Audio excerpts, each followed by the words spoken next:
I am doing all right, man. How are you? I'm doing okay, man. I did a school show at a school last night, and it was really good. Students were great, Like an and elementary or? everybody was just really dope. Well, okay. You just said school. Everyone knows you Yeah, meant college. I I'm mean, just goofing. no, Gosh. I'm with you. I'm with you. But just in case, I don't need those problems of someone hitting me up and being like, "Our elementary school would love to have a clown come and do his thing. Bring some joy to the children." I wonder what an elementary would pay for for some lunchtime stand up. I think you have to ask what they pay the teachers and then go lower from there. Shit, Yeah, I'm going higher from there. Oh yeah. I'm giving them a break. Okay.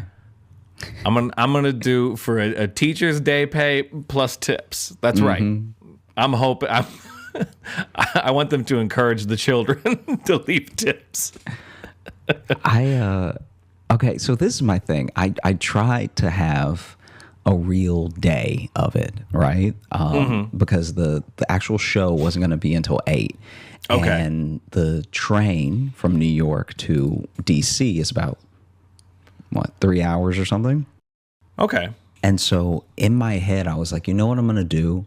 Yeah. I'm going to make like a full day out of it. And if Sally and I weren't going to Australia, I would have tried to get Sally to come, but I know she had errands to run and to pack and stuff like that. Right. But basically, I got up early, went to the station, made the train by like 5 minutes, which is my favorite. I love that so much. I love like when you know you're gonna make it, but you've also really cut it close to where there's no waiting. It's like it's the best. It's so good. I don't know. That to me, I understand what you're saying. To me, though, that last 5 minutes leaves too much opportunity for something to go wrong. And if one thing goes wrong, then you are late. You have missed this train now. It's kind of how I feel. I mean, the Amtrak is less so. I've had less trouble with it. Like if you show up, if you cut it close, but like you know what it is? I don't know. This is my thing. So I left. It takes 30 minutes to get there, and then probably another 10 to get to my track from where I got off at the train. So 40 minutes total. Okay. And I left with about an hour to get there. So I had this 20-minute pad, right? And at one point the train was stopped, and at another point I was like, should I get some snacks? Should I not? And so it wasn't a 5 minutes of desperation. It was a 5 minutes of like, by the time I sat down in my seat, there were still 5 minutes before the train took off. So when I say to spare, I don't mean like I almost missed it. I probably made it by 10 minutes.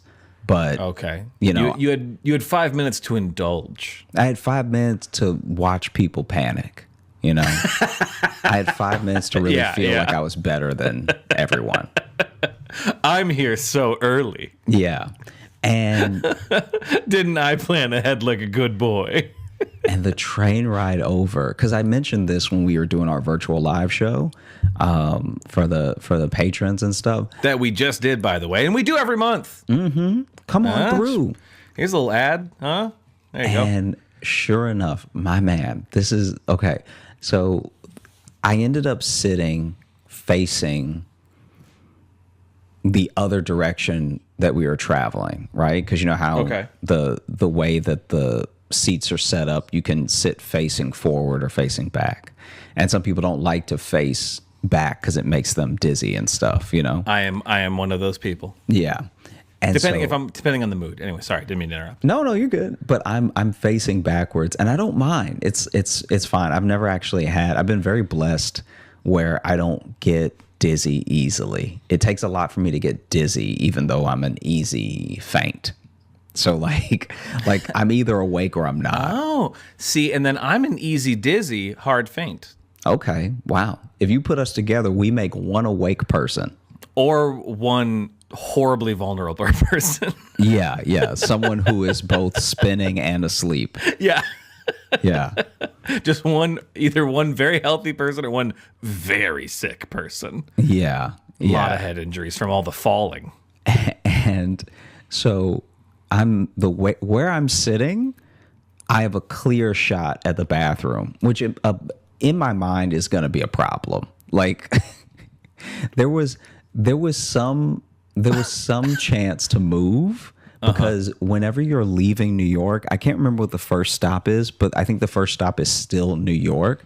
So I guess if you ever wanted to steal a whole ride, you could probably get away with it because they don't start checking tickets until you're actually headed to you're in Jersey, right? Jersey, yeah. Yeah. And so I'm on the train for an easy 9 minutes with one stop before they actually start checking me and stuff. And once they check you, I don't know what the process is if you can move and just bring your ticket with you that they put at your seat, but I don't like to, just in case, conductor passes by and it's like, I don't remember you. Where's that ticket from? And then I gotta be like, it's from you, bro. Please remember me. I know there's a whole train and you do this your entire day for 10 hours, but please remember me, right? That is a weird, the only times I'd ever ridden Amtrak, it's only been a handful of times, so it's a thing I don't do often enough. I always get nervous that I'm going to fuck up something with just handing them the thing or scanning. Now you can just scan on the phone. And I did that last time, but surely still something will be wrong. Mm-hmm. Because they usually put the little ticket above you, and then I'm like, but what if that falls? And they're going to be like, you got to get off. Yeah. I always have a little panic for that. Yeah. And it's the oldest form of transportation I use. It's also because I don't ride horses. Even if something really bad happened and they didn't remember you and your ticket fell and it went under a seat and they still want to take your money. So they would still let you buy another ticket that would probably only be more affordable now that you're closer. And it might just be whatever you have in your pockets. And we'll let you stay on this train. Listen, if you want to stay on this train, you're going to have to pay us $19 because we are almost at your destination. Yeah. By the way, sorry if you're hearing a lot of clacking and walking around. My dog's getting restless. I won't dig into this next. We're talking about trains, and I love talking about trains. But she just had surgery. So I brought all my gear upstairs to hang out with her. But she walks around, and it's all hardwood floor up here, so you can probably hear clickety clack of beagles walking around on my mic here. So anyway, that's why I'm looking around. I'm darting around like someone's sneaking up on me, but I'm just trying to keep track of my healing canine. Anyway, sorry. Go ahead. Trains. Yeah. Heal up, Maddie. All right. Prayers up. Okay. Bro, she's got some gnarly scars. She got cut up. Jeez. Oh my gosh. I mean, they had to, I guess, sorry, we are talking about now, but she had a big old tumor on her side she had to get cut out. Well, and they even said, too, it had grown enough that some muscle had gotten intertwined with it, which was okay. They could easily do that. But they said when it heals, there's a good chance she'll just have a divot. That she'll have a little golf fairway divot in her side where she got a little speed bump. I'm excited for you to take Maddie to a dog park and just her talking to the other dogs and being like, so were you in Nam or what happened? Bro, she's been through some shit. Because she had 3 different bladder surgeries, years ago. Mm-hmm. She's had this lump we got removed. She had it removed 4 years ago. Mm-hmm. And they said it might grow back, and it did. And then she had a second one in her neck that we took out too. And we also took off a cyst on her back that had gotten bigger. That one wasn't cancerous, but they're like, hey, if we got her under. So she's just got a big old, her whole back is shaved in a weird, jigsaw puzzle, basically. Yeah. And then her neck shaved too. And I was telling you before we got on mic, it's hard because then we can't really put a cone on her because then it will rub against the one on her neck, and also she could still scratch that with her foot. Mm-hmm. So I just been putting shirts on my dog, and she doesn't really like wearing shirts. So I do get a lot of stares. There's a lot of just staring at me. Yeah. Of what have you done? Yeah. What have you done to my life? This isn't right. Yeah. This isn't right. I don't like it. Mm-hmm. Did you see the picture? I'm going to send it to you right now. Do you see the picture when I first got her home? I posted it on Instagram. You'll just appreciate the fucking look she's given me. I'm gonna text it to you right now. Because I've never seen a dog be like, why so much in a picture. Just look at this fucking demon stare that she gives me. Oh, you gotta send that to the people. You gotta put that in the show notes. It's on my Instagram. If you go to my Instagram, you'll see it. But it is a I will destroy you stare. Wow. I've never heard a dog curse before, but she is right now in my head when I look at that picture. Well, it's because we picked her up for having her gone all day and then immediately put a shirt on her. And she's like, first you do this, and now I got to wear clothes, which you know I fucking don't like. Yeah. This whole day has been unnatural. And I used to be a wolf. Yeah. I just assume they think that anytime we do anything dumb to them, they just in their heads go, I used to hunt. I like the idea that there's like Hotep dogs that are like, see, what happened was the white man, because we used to be wolves, right? And then the white man came along and tried to get us to push him, to pull him, to push him in his work. So then his work became our work. All right. Do you hear me? Do you hear me? Do you hear me? All right. So I'm not doing what when he says sit, I stand. When he says stay, I go. All right. I'm not really about that. Okay. And best believe anybody step to me, he can get bit. All right. You're going to have to put me down. But if you put me down, best believe you won't put all of us down. They'll never put all of us down. We didn't land in the dog park. Dog park landed on us. Let me tell you something right now, because that's the thing with dogs as well, where anytime people act like they've been the deciding factor in the full change in the dog's life, I'm like, all right, yeah, but as an animal, it was going to get along on its own, like in some form. You know what I mean? Like for every breed outside of the breeds that we've completely made up, you know, there's a couple ones with the snouts that can't breathe, and we did that. That was us. Yeah. You know what I mean? Yeah. I think everything else though, no, we ruined them. Like anytime you see a dog that's like deeply, and especially as a puppy, I'm talking about like puppies, deeply out of shape, that was you. Oh yeah. Yeah, no, they love to burn calories as a resting state.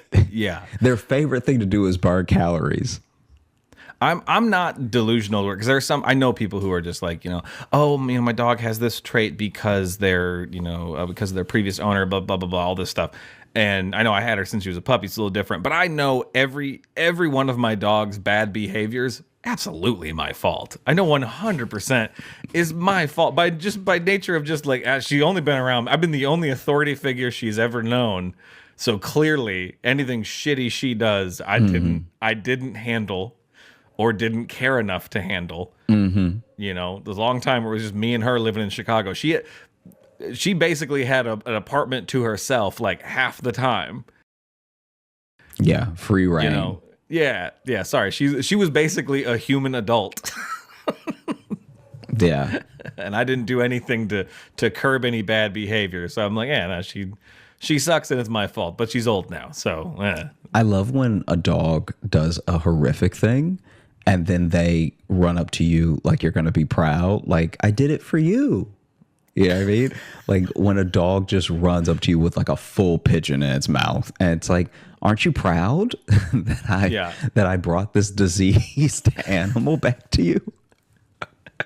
Well, that's why I love. She's so bad at catching stuff. The one time she did catch something, she just looked surprised.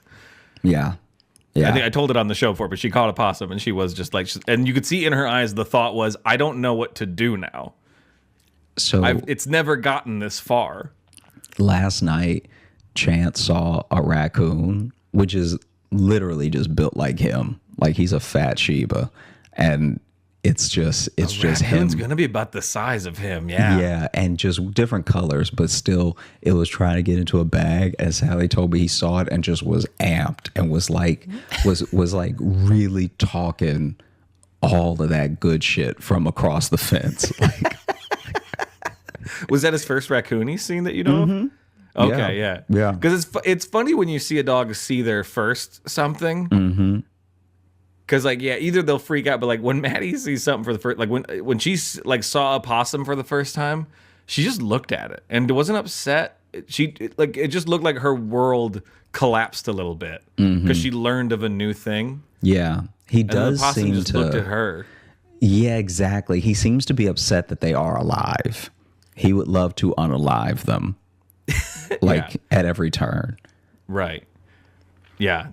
Maddie doesn't have that as much. She doesn't.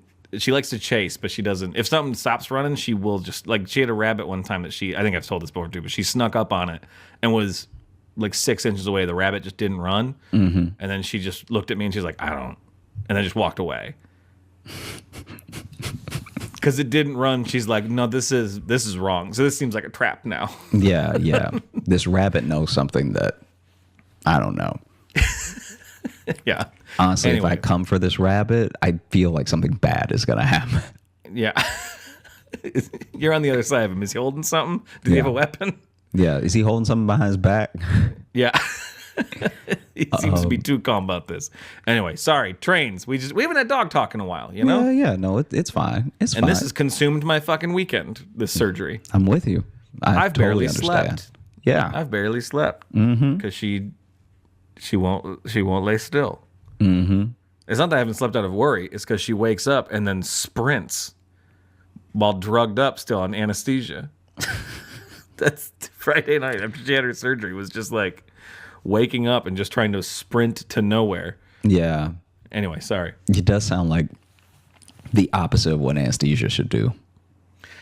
It never used to affect her that way, but the last couple times she's had stuff, because she had a tooth removed last year, and she did the same thing. It's like she's sleeping, and then she just wakes up and acts like there's something urgent she has to go do. Yeah. Which there isn't, because she's a dog. You don't know that, though. Maybe there's unfinished bones and unfinished business outside the yard, you know? Maybe. Because it does. It seems like she just starts walking places like, I'm supposed to do something, and then she stops, and she's like, no, it's right. I have no responsibilities. I'll go lay back down. I forgot I'm a dog. Yeah. But basically, Anyway, college gig, trains, choo-choos and colleges. I was seated diagonal from the bathroom, which I knew was probably going to be a problem. I wasn't sure how, but I knew eventually something would happen. And I was You're at least gonna smell something. Yeah, and I was across also from the dining cart. And so a part of me was like, man, maybe I should just spend some time in the dining cart. But my seat, I don't know if this was a malfunction or if I was just lucky or maybe Amtrak stepped up their game. But my seat went back just a little bit more than normal. Ooh. And as soon as it went back and no one ever came to sit next to me, I was like, then I'm in it. Like, why would I move? Life is good, you know? So anyway. Shit, I might stay on for an extra stop past DC. I might just keep going. Maybe I'll end up in Virginia. I don't care. When the seat's this good, why get off? And eventually it happened. There was a guy who you could tell, I heard his click clopping from down the row, right? No, this guy. You said that right after Maddie walked by, so I thought you were saying you heard her. No. Clip clopping. This dude, I don't know what type of nice shoes he had on, but they were the fanciest flip flops I've ever heard that were dress shoes. Because it was like, I've got a tap recital. Yeah. It was legitimately like, how are these shoes making this much noise? And then he's running down the aisle, and you can tell he's trying to hold it together, but he gets to the bathroom and someone's in there, and the impatience, because where the seats are, there is the handicap seating, right? Right. And so that means that since there's no one there in a wheelchair or anything, there's just room. And so he's pacing.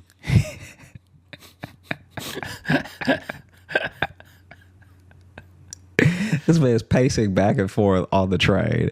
And then eventually the person gets out and he goes in. And I forgot all about him. Punches him in the mouth. Yeah. You took too long. I truly forget all about this dude. Okay. I'm trying to remember what I was watching. I think I was watching Emily in Paris? Nah, never. Dang, can't remember, but I was just watching a show on Netflix. The show gets done, and then maybe Emily in Paris is on Netflix. maybe 2 or 3 minutes after the show gets done, this guy walks out and just hands in pockets stands near the bathroom, leaned back. Like he looked like the only thing he was missing was a cigarette to smoke. Like he just barely made it. Like his whole life flashed before his eyes or something. Because the level of relaxed that he was when he walked out. Oh, it was relaxed. Okay, Yeah. I thought it was hands in pockets, like shameful. No. I saw like hands in pockets, head down, being like, how do I live like this? It's hard to see someone more on top of the world than he was. Oh, good for him. It's rare. It's rare Good that for you see him. someone so content that he leaned his back on the wall. Wow, so unencumbered. So uncovered, and then he just clip-clopped back to wherever his seat was. And I was like, man, Like he's a horse.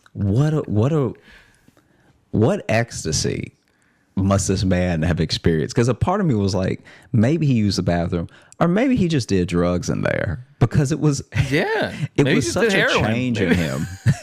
It was truly such a change, and it also took so long that I'm like, all right, Yeah, because you said you're watching a show. yeah, 30-minute or 45-minute. no, How long was 30 the minute, episode? yeah, 30 minutes. Okay, because I'd say it's depending if it was like an hour-long drama, yeah. then like he was getting after it. Yeah. Legit in the bathroom for what had to be 33 minutes. And that's a little too long. I mean, he had time to do both.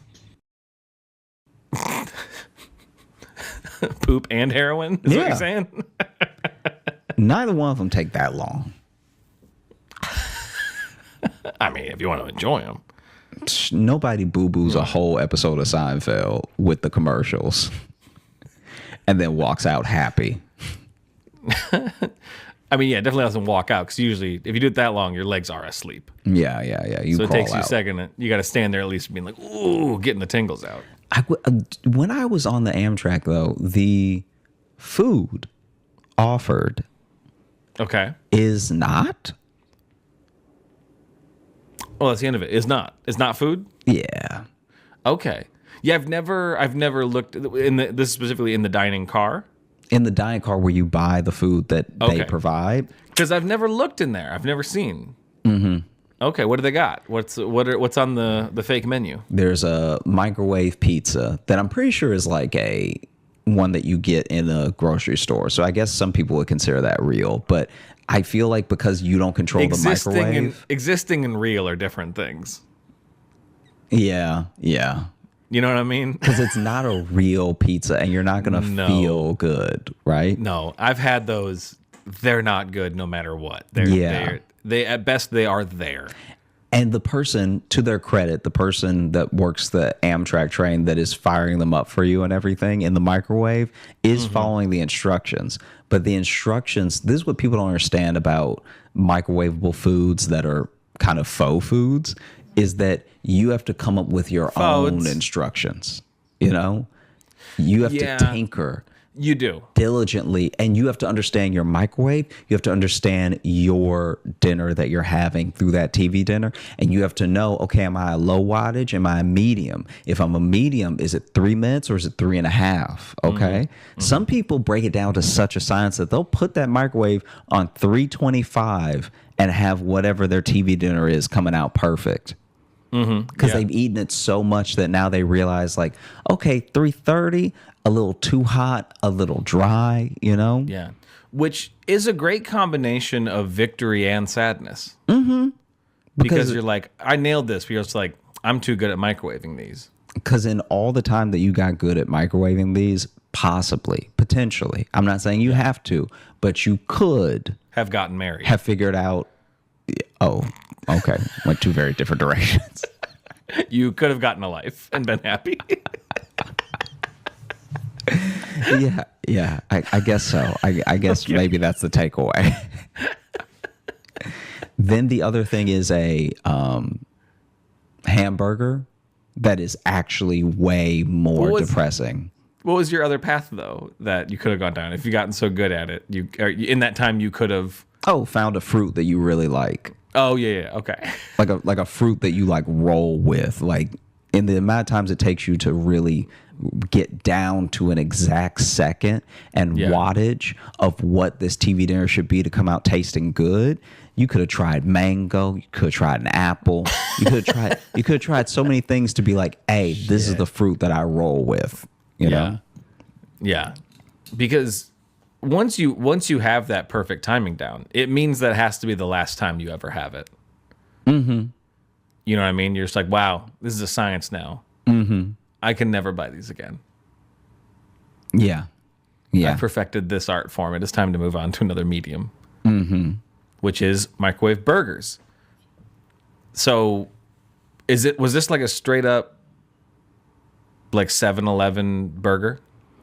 Kinda, yeah. It did not look. It looked like dry, and it looked like it's finally gotten to the point where the general public is as exhausted with processed stuff as doctors. Because it used to be if you went on and on about processed foods, you sounded like a health nut, and now you're just right.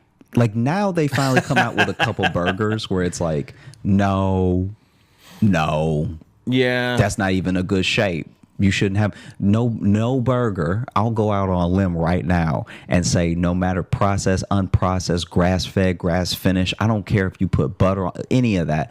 No burger should be triangle. Yeah. And I'm not saying that one was triangle. I'm just saying that the roundness to corners ratio was off. Let's just say no corners generally. If you're not going to Wendy's, no corners. If you're not going to Wendy's, no corners. All right. I don't want to eat a baseball diamond. Okay. I think it's a fair rule. Because Wendy's are the only ones that can do corners. Exactly. Now you're messing up because Wendy's even had to take a step back and be like, okay, what is the bread to meat ratio? Yes. How many bites are people going to be missing meat for? Yeah. And I feel people typing already that, oh, White Castle has corners too, and White Castle is trash. Okay. I don't mean to start this war right now. Ooh. I don't mean, I know. I feel them coming.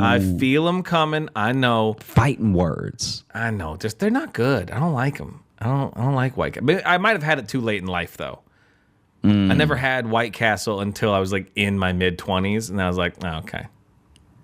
That's probably the problem. I remember. I was in my mid-20s and not on drugs, so. Yeah, I remember you were the one when I moved to Chicago who explained White Castle to me. I did? Because I had never had it. It's not anywhere else I've lived. Well, see, but it was never where I lived either. I never had it until we would already known each other for a few years where I had it. For a few years? Because you were the one that told me it was a thing. New York. I mean, I knew it existed. I knew what people liked about it. I'd never had it. I didn't know what it was. Someone had said White Castle, and I was like, okay, how about this? I thought it's gonna sound so dumb. I'm really did think White Castle was medieval times.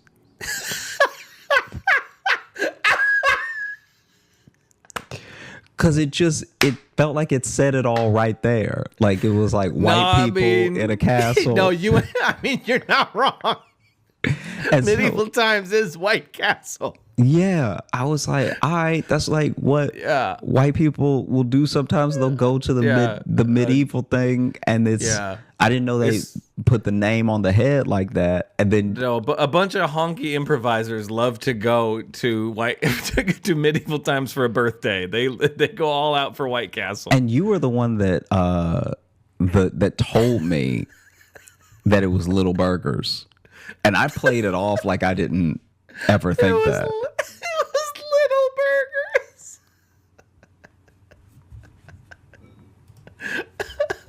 You guys want to go down to Little Burger? I'm just saying, like, because the way. Okay. No, we never had them either. I never had them. I think from where I live right now, I think they had one in like Cedar Rapids. You know, and this is basically near where I grew up, and we just didn't have them. I knew of them, but I'd never had them ever. Now, are you talking about White Castle or medieval times? White Castle. I've never been to Medieval Times. Oh, okay. I've should been go to Medieval Times. That'd be fun. We absolutely should. That'd be a good time. I've been to things like Medieval Times, like that are offshoots kind of thing. Like a Renaissance fair? Well, not just that. I mean, literally, like the type of restaurant. We went to one in Florida that was Medieval Times, basically, but it was pirates. And dude, it kicked ass. Really? Because in the middle, instead of it being like the big, like dirt, courtyard thing, instead it was a big ass pool with a pirate ship in it, and then on the pirate ship were a bunch of trampolines and stuff, and they were all like acrobats instead of like knights, but they were all dressed like pirates. They would swing in from different corners and then do like flipping stunts and stuff, and it would be a lot like Medieval Times, where instead of jousting though, it would be this big like sword fight with them doing acrobatics, and they would get eliminated one by one, and like you were assigned, like your section was cheering for one of the pirates. I don't remember what it was called. But it was like super fun to watch. That it was like sounds Medieval dope. Times. It was fucking rad. I don't remember what it was called, but it was really cool. Oh man. But yes, I've also been to Renaissance fairs. I've been to a couple of Renaissance fairs. I want to see like an earnest, like a real, like two people have a problem with each other fight at a Renaissance fair. Not a Renaissance fair where it's like, oh, we're gonna go at it as part of the performance. I mean, like People can sign up. like Jeffrey and Sean been had problems. And so they start throwing hands like full on like full on tights on everything, but then the hands getting thrown are real. Yeah. Just ye old Fight Club. Hey, that would be amazing, because then it's also cumbersome, because now you're not fighting in your best fighting clothes. Nope. Well, then, they're like, get on this horse with this lance. And you're like, I've never done this. They're like, well, yeah, you got beef, though. So figure it out. Dude, I don't even know where this is, but I've watched a few videos that they've made. There's a fight club in the woods. All right. Elaborate, please. There's a fight club in the woods where people go, and like it's like amateur boxing and amateur MMA and stuff, and they built an octagon out there and everything. And oh god, so it's like proper, not just. No, it's real. It's real. It's like, oh god, yeah, and oh no, and you would be surprised. It's actually handled really well, and the refs that they get are really good. Like the refs will call it off. The same rules as any like sanctioned event, but I'm pretty sure it's in the woods because this is all legal, right? So I'm just gonna see what happens when I type in "fight club in the woods" for Google. I'm pretty sure this is a purposely undisclosed location. Okay, so how'd you hear about it? You hear things when you talk to people about fights, and everybody talks about fights all the time. You hear about fights. Oh, so this is like some truly underground shit then. Yeah. Oh, and it's really well done. It's actually better done than you would imagine, because it's. Have you seen like footage of it or? Yeah. Okay. Anyway. There was a guy that showed up one time. Nope. What? Nope. You can't just anyway. What? Is this something I can look up, or can you send me? I'll see if I can find one for you. Okay. You don't gotta do it right now, but Yeah. I wanna know what Fight Club in the Woods is all about. Yeah. I think you're gonna be disappointed because it's very professionally done. Like the only thing. Yeah, but still, just doing a sanctioned fight also in the woods is kind of funny to me. Yeah. It's got a real air of like Tekken to it, Not only does it feel like Tekken, some of it looks like Tekken, because as long as you're in the same, I'm pretty sure, as long as y'all want to fight, they'll let y'all fight. And there's this one dude. Oh, like old UFC rules. Yeah, and where you could be hundreds of pounds different. I don't know how. I've seen some weight differences. I don't know how egregious they let them get, but like it does seem there are some that are very one-sided, where you have to respect the heart of the other individual. You know what I mean? Like maybe when you weigh them in for heart, they weigh in the same. But as far as bodies, no. Yeah, our weight class isn't weight; it's by passion. And there was one dude who especially sorry if this is the one that I find for you to send for you because I've only ever watched two, but he showed up. He showed up like he got the call and he lives in the woods. And so he just walked out of his house because he had the most comfortable garb on. Like I'm pretty sure he had on pajama pants and then slippers. And so this man is doing his footwork in slippers, countering punches in slippers. Real quick, I want you to imagine you're in the woods and then you encounter a man in slippers. And you encounter a man in a sweater, pajama pants, and slippers swinging. Like, because in that case, if you run into a man in a sweater, pajama pants, and slippers, the best case scenario is he was just teleported from somewhere else. It's unlikely, but that is your best case scenario. Worst case scenario is he is about to kill you. Yeah, I don't know if you greet him with champ. You know what I mean? It would be a surprise if he was a champion of something. Yeah. Whatever he's the champion in, the police have not found him yet. Yeah. And then some of them, I think, are barefoot. Some of them decide to have on some type of shoe, like a boxing shoe or something. But they'll also do them based on, I think, the discipline. So it is kind of like old UFC, where now, obviously, because all of MMA having some knowledge about every single discipline is for the best, you see a lot less of people showing up with one discipline as their primary, and there are still people that do that in the woods. Yeah. Like they show up and they're like, I'm just going to do Taekwondo. Yeah. Well, yeah, because early UFC, like MMA wasn't like super a thing yet. No, it didn't even exist. Yeah. Yeah. Early UFC wasn't, MMA wasn't a thing. It was literally fighting. You were the ultimate fighter. Yeah. You would just show up and know how to whatever box type of only. fight. Yeah. Whatever type of fight you wanted to do, you would fight someone. Mm-hmm. And then there you have it. It was really beautiful. And now everyone thinks that they do everything. Yeah. It was, I mean, beautiful's a word for it. I don't know. Well, it just like some of those early tapes I've ever seen are like, oh no. Yeah, they hadn't figured out the rules yet. If they stop this fight a second later, this becomes a snuff film. Yeah. But what I mean by beautiful is that it is cool to watch two actual types go at it, you know? Yeah. And that's even remember pure competition. Yeah. Like the competition of like, because that's what they were trying to figure out in the beginning. Is boxing better than Muay Thai? Is Kung Fu real? Like, is like all that stuff. Yeah. And then Jiu-Jitsu, which makes it a lot like, again, like a Tekken or something. Yeah, exactly. Where you have the character who's doing drunken boxing or whatever. And like you would have that in the original like Ultimate Fighting was just like a mishmash of ridiculous characters. Yes. Who are brought in from different realms with different styles to beat the shit out of each other for the entertainment of people who had VCRs. Like, did you play Tekken growing up? No, not really. I played more Mortal Kombat or Street Fighter. Didn't play a lot of Tekken. Oh man. Okay. So, that's why you tend to kick my ass anytime we're in an arcade and we play Tekken, because you're way more familiar than I am.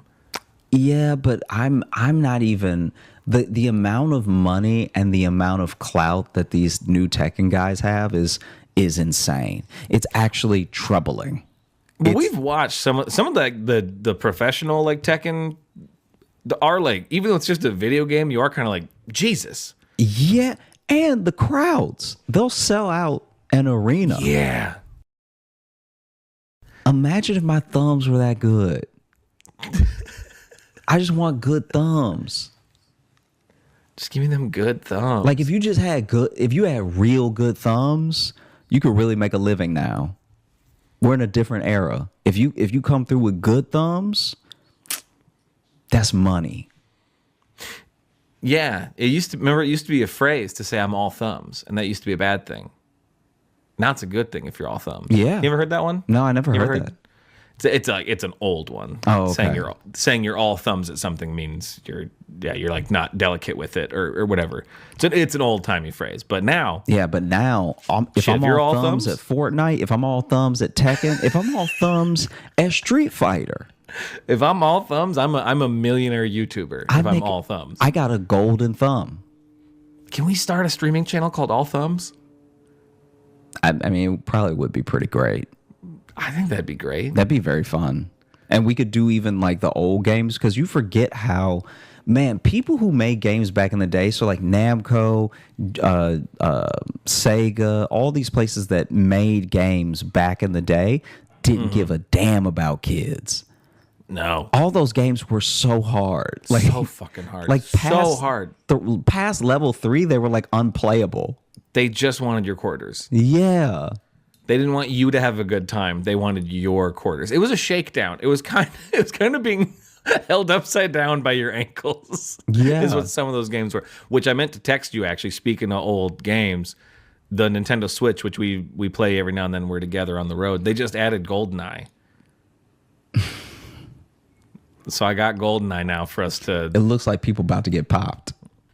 Yeah. It's about to our next video game video we make for Patreon is about to be fucking petty. I don't even remember how to play. All slappers. Oh, I'm always bad because it's always, especially the aiming is so horrible in that game. I'm never used to it because I didn't own it when I was a kid, but all my friends had it, so I played it a lot and we get used to it.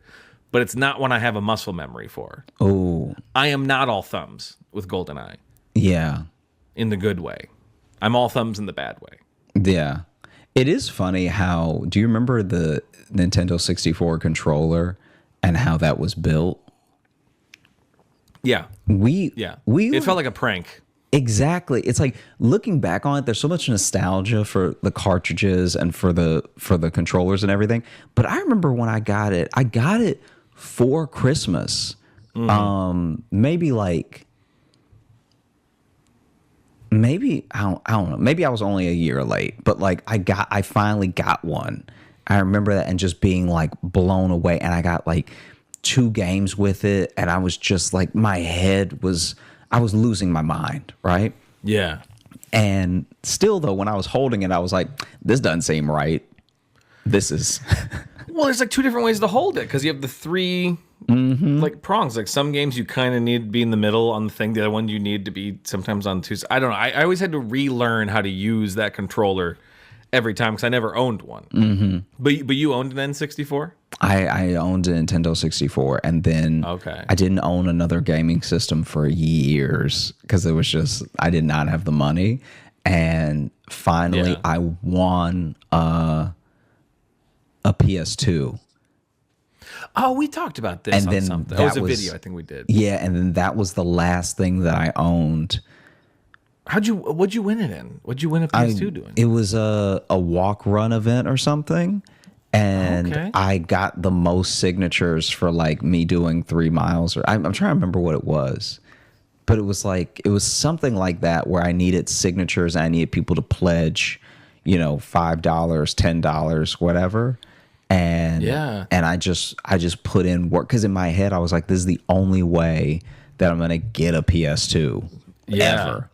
Wow. In my mind, I wasn't even going to grow up and buy my own. I was like, if I ever want one, it has to be now. Never. It has to be this. Yeah. That's an awesome way to get it, though. Yeah. And I remember it was like it was honestly like one of my, when you talk about top 100, because I won't put it in the top 10 because that sounds too sad, but like one of my top 100 favorite memories. Oh, no. That was my camera. Your camera turning off? Yeah. But one of my top 100 just favorite memories, period. Yeah. Was in the video. We'll just put the wood guy from Tekken. Yeah, Moko-Jin. on your half of the video. It'll be that guy. And I brought it home, and I remember it played DVDs, and up until then, my mom and I couldn't watch DVDs because we didn't have a DVD player. Oh, okay. And they were too expensive to buy, and so there were just all these movies that were passing us by. And I remember when my mom was so excited for me and how like happy I was and everything, that I don't remember if I borrowed it or if she bought it. We must have borrowed it because I don't remember watching it. Maybe she bought it. Anyway, we watched Spider-Man on my PS2. Ooh. And my mom was like, "Oh my gosh, this is so cool. Thank you for winning this, Josh." And I was like so proud. I was like, "Oh man, this is the coolest," you know? Because it was like, even my mom was like, "This is pretty dope." You know what I mean? That's a good story. I like that. Yeah. That was like, I think that was the thing that really was a turning point where I was like, anything to like take care of my mom or anything that my mom needed. I was like, ever like that, like that, and then the groceries. So you kept buying her PS2s, and she's like, "Honey, this is not. Yeah, this isn't helping. This is not. You took the wrong thing from this. I don't need all these PlayStation 2s." Yeah, but no, I was like, bringing in the groceries for my mom one time, because one time I just surprised her because I was still fairly young. I was like kind of little, and we actually didn't get that much. And so she was getting out of the car and opening the door, you know, and when she turned around, I was right behind her with all 4 bags that I could not carry. Like I was just like, "Ah!" Like I was gonna give myself a hernia. And she was like, like it was so heartwarming for her that I was like, "Oh, then I need to do this all the time." And I think that PS2 thing really was like a turning point where I was like, "Oh yeah, I like taking care of my mom, and I like doing my best to like, I don't know how you describe it, but like anything I can do to spoil my mom, I'm always very excited to do because it gives me that same feeling as I had with that PS2, because it wasn't that bad, but just not. This is gonna sound melodramatic, but like it was starting to affect me a little bit of like not even having a DVD player, because now I don't even know what anyone's talking about. Like when it comes to you're missing movies, a lot of pop culture at that point, dude. It's like you don't want to ever not have money to the point where you're not from now. Do you know what I'm saying? Yeah, you're so broke you're from before. Yeah, I get that. Yeah. I get that. So that was one of my big things.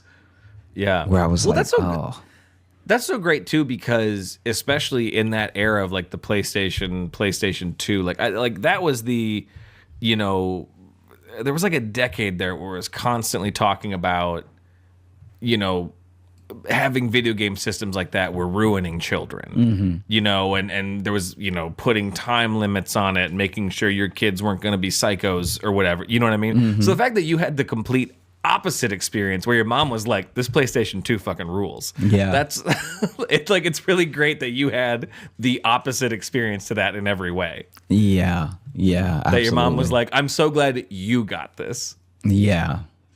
Yeah. Because I mean, Tony Hawk Pro Skater, I was playing all of it.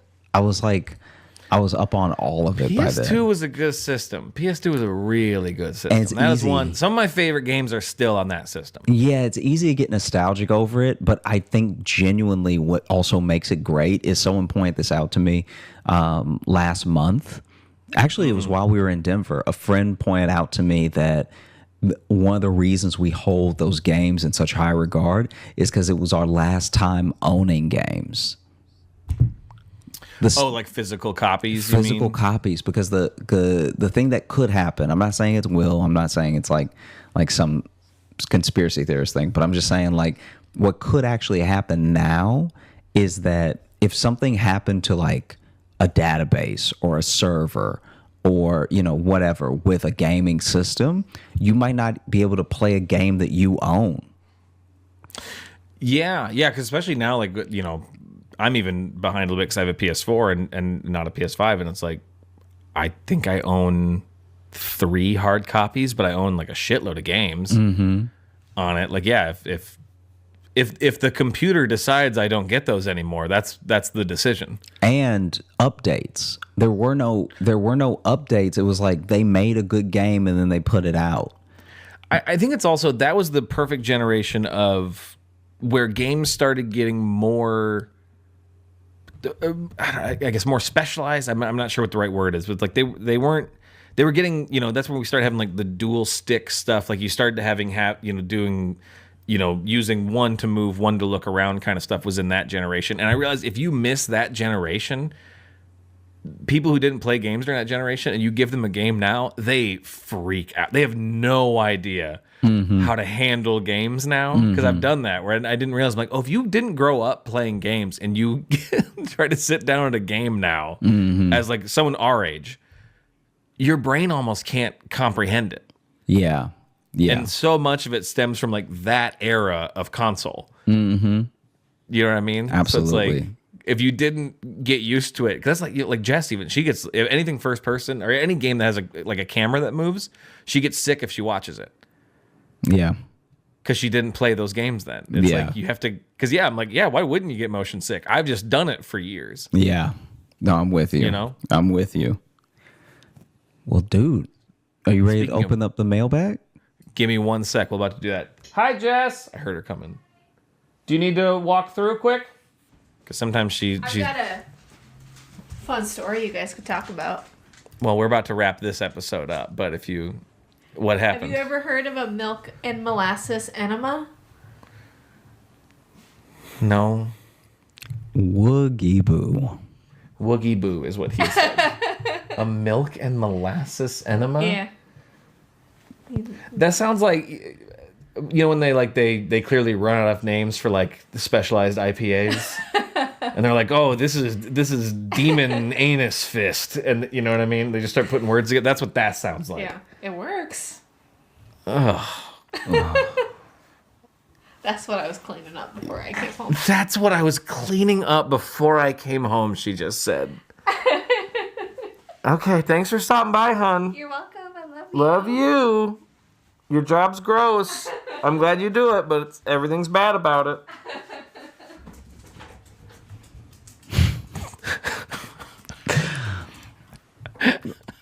Should we keep that in the episode? Let's let's do it. Let's oh God, open up the mailbag.